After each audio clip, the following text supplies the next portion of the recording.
அல்லாஹு அல்லாஹு அல்லாஹு அல்லாஹ். இஸ்லாம் என்று சொல்லி நாம் ஏதேதையோ பார்த்துக் கொண்டிருக்கின்றோம். இன்டர்நெட்டின் மூலமாக இஸ்லாத்தை படிக்க பார்க்கின்றோம்.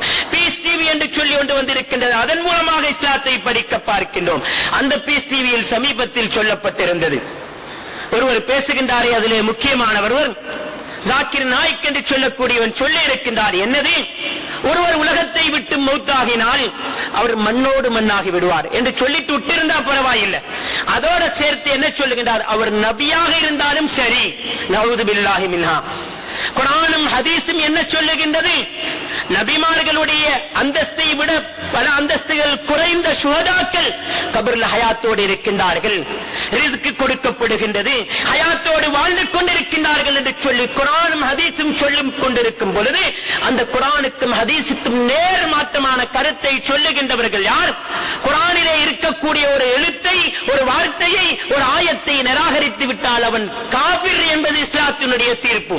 இல்ல தொழுகின்றார், அவருடைய பெயர் இஸ்லாமிய பெயர், குர்ஆனை சொல்லி பயான் பண்ணுகின்றார், அனைத்துக்கும் குர்ஆனில் அவர் ஆதாரம் காட்டுகின்றார் என்பதற்காக வேண்டி முஸ்லிம் என்று சொல்லி தீர்ப்பு கொடுக்க முடியுமா?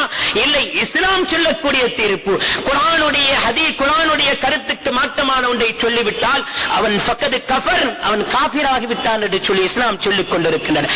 லக்னோவில் இருக்கக்கூடிய ஃபத்வா கமிட்டி ஜாக்கிர் நாயக் இஸ்லாம் என்கிற அந்த வட்டத்திலிருந்து வெளியேறிவிட்டார், வெளிப்படையா சொல்றதா இருந்தா முர்த்தத் ஆகிவிட்டார் என்று ஃபத்வா கொடுத்திருக்கிறாங்க. அந்த ஃபத்வா காப்பியெல்லாம் நான் கொண்டு வந்திருக்கிறேன். उलेमा लामबंद हो रहे हैं। सरकार ने लखनऊ में उनके लेक्चर को हराम करार दिया गया है। लखनऊ में उनके लेक्चर देने पे रोक लगा दी है और उनके खिलाफ फतवा भी आ गया है जिसमें उनके भाषणों को हराम करार दिया गया है। अगर उसका अकीदा ऐसा है जाकिर नाइक फेरे नाइक ரசூலுல்லாஹ் ஸல்லல்லாஹு அலைஹி வஸல்லம் மண்ணோடு மண்ணாக ஆகிவிட்டார் என்று அவர் பேசிய பேச்சின் ஒரு சீடியோ எங்கள் சிராஜ் மௌலவியுடைய கையிலே இருக்கிறது. இந்த சிராஜ் மௌலவி அன்று மல்வானையிலே ஒரு சபையிலே ஜாக்கிர் நாயிடத்தில் எழுப்பி கேட்டாரு, நீங்க என்ன மதுஹப்? அவர் ஒரு மதுஹபும் இல்லை, ஒரு மதுஹபும் இல்லை. மௌனியானார், பேச முடியாமல் போனார்.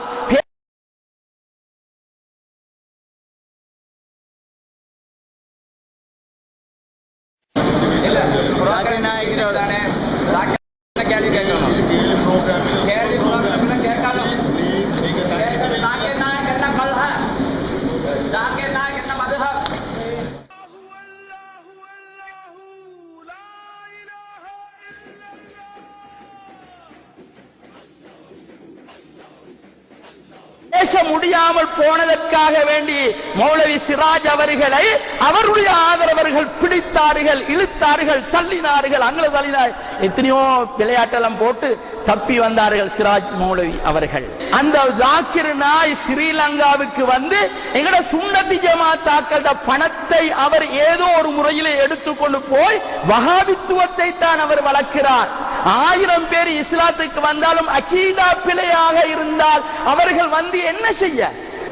இப்படித்தான் உலகம் வெளிரங்கத்தை பார்த்து ஏமாந்து கொண்டிருக்கிறது. ஆனால் உண்மை எது தெரியுமா? இஸ்லாத்திலே வாழ வேண்டும், அகீதா சுன்னத்தி ஜமாத்தாக இருக்க வேண்டும். கடையின் பிரமாணம் கூட ரசூலுல்லாஹ்வை பற்றி ஒரு அகௌரவமான எண்ணம் உள்ளத்தில் ஊசலாடக்கூடாது. அப்படி ஆடினால் ஈமான் கேன்சல் ஆகி போய்விடும், ஈமான் எடுத்து எறியப்படும். நீங்க எந்த விமோசனத்தையும் நாளை மரபிலே பெற முடியாது.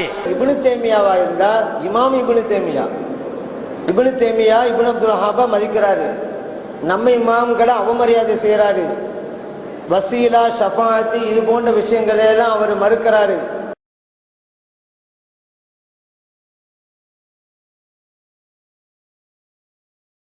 Simple question is, what are those 25 verses of Quran which rejects wasila for the believers to seek?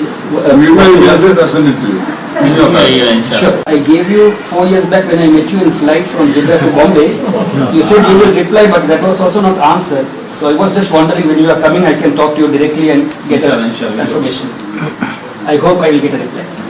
அதே போல அவரை பற்றி பல்வேறு அறிஞர்களும் பல்வேறு அமைப்புகளும் என்ன கருத்து சொல்லியிருக்கிறாங்க ஆங்கிலத்திலையும் ஹிந்திலையும் உள்ள அந்த படிவங்கள் எல்லாம் போட்டோ காப்பி என்கிட்ட இருந்துகிட்டு இருக்கு. ஏன் இந்த அளவுக்கு இவர் முர்த்தத்துங்கிற அளவுக்கெல்லாம் ஹுக்கும் கொடுக்கணும்னு கேட்டா, அவர் தன்னுடைய பேச்சில இமாம் ஹுசைன் ரலியல்லாஹு அன்ஹு அவர்களை தாழ்த்தியும் யசீதை உயர்த்தியும் பேசியிருக்கிறார். அப்படி அவர் பேசின பேச்சுக்கள் எல்லாம் சீடியாக நம்மகிட்ட இருக்குது. அதே நான் இலங்கைக்கு கொண்டு வந்திருக்கிறேன். இஸ்லாத்துக்கு எதிராக, சுன்னத் ஜமாத்து கொள்கைக்கு எதிராக அவர் என்னென்ன கருத்து பேசியிருக்கிறாரு அப்படின்னு அந்த பல இடங்கள்ல பேசியிருக்கிறார்ல, அதை ஒரு தொகுப்பாக ஒரு சீடிக்குள்ள வச்சு நான் கொண்டு வந்திருக்கிறேன். அதே போல அவர் பீஸ்ன்னு நடத்துவாரு. பொதுமக்கள் நல்லதானே செய்யறாங்க, இஸ்லாமிய கண்காட்சி தானேன்னு பார்க்க போவாங்க. அங்க போனாக்கா ஓதி பார்க்கறது கூடாண்டு இருக்கும், அது கூடாண்டு இருக்கும், மதபு தேவையில்லைன்னு இருக்கும்.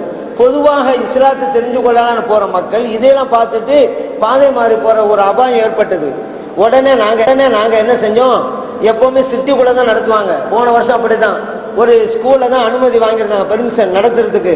உடனே சுன்னத் ஜமாத் ஐக்கிய பேரவை சார்ந்த நம்முடைய இளைஞர்கள் எல்லாம் இதுல மும்முரமா ஈடுபட்டு போலீஸ் கமிஷனரையும் அதே போல ஸ்கூல் சம்பந்தப்பட்ட நிர்வாகிகளாம் சந்திச்சு இதுக்கு நீங்க பெர்மிஷன் கொடுக்க கூடாது, நீங்க கொடுத்தனா வாபஸ் வாங்கிடணும், நடத்தக்கூட மாட்டோம் அப்படின்னு சொல்லி மினிஸ்டர் லெவலுக்கு போனோம். கடைசியில ஒரு வாக்குறுதி வழங்கினாங்க. எந்த அளவுக்கு நடக்குங்கிற எனக்கு சந்தேகம் வந்த உடனே நாங்க ஒரு ஆர்ப்பாட்டமே நடத்திட்டோம். பஸ் மறியல் பண்ணிட்டோம். ஒரு இடத்துல பஸ் இங்கிட்டு நிக்குது, அங்க நிக்குது, எல்லா அதிகாரம் வர்றாங்க.